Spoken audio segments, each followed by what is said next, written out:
When Chuka saw the listing, it felt like Lagos had finally smiled on him. A clean one-room self-contained apartment in Lekki.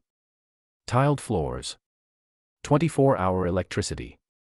Borehole water. Private compound. And the rent, 200,000 naira for an entire year. No agent wahala. No hidden charges. Just a man with keys and a smile too wide to trust. Chuka had been sleeping on a mattress in a friend's sitting room in Yaba. This was salvation. He paid on the spot. Moved in the next day. The building stood at the edge of the estate, past a dusty corner with overgrown grass. It was oddly isolated, surrounded by tall palm trees that whispered even when the air was still. No other tenant in sight, though the block looked well maintained. Chuka asked the agent why it was empty. The man only grinned and said, "Opportunity is for the ready." That first night, the silence was heavy. It pressed on his chest like something breathing just above him.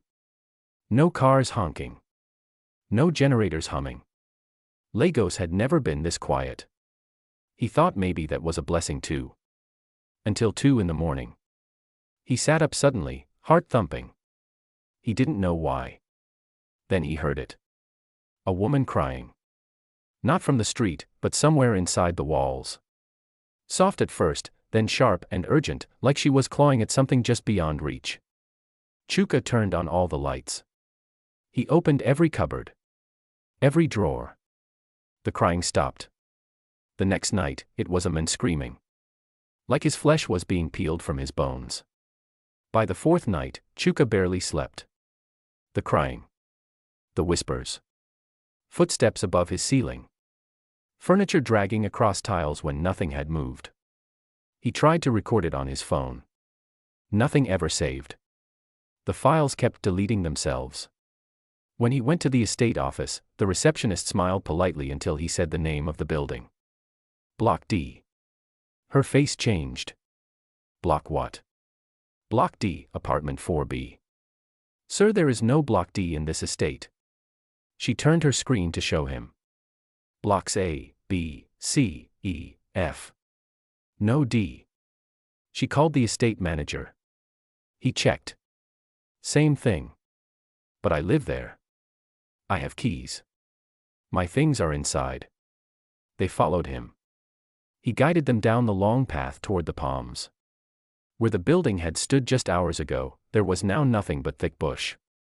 No cement. No gate. No house. The manager's face turned pale. His voice trembled. That place burned down 7 years ago. Gas explosion.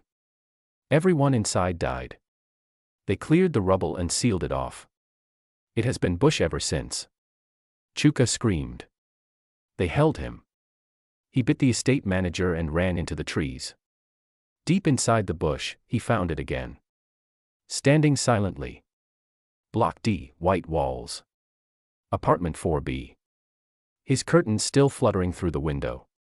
He entered. Locked the door. Sat on the floor. And waited. On the third night after that, the screams returned, but louder. Neighbors from far corners of the estate began to complain about voices coming from the bush. Police were called. They brought sniffer dogs. They brought journalists. They found no building. No bush. Only open land. Grass burnt at the roots. A blackened footprint on the soil where something once stood. But there was a new development. A brand new block now stood on the far edge of the estate. White paint. Gated compound. The sign on the front read. Block D. Apartment 4B available. 200,000 per year. Distress rent. Owner relocating. Contact agent. That evening, a young lady named Fola paid to move in. She had been sleeping on her aunt's couch for 3 months. She felt lucky. Grateful. Finally, something good.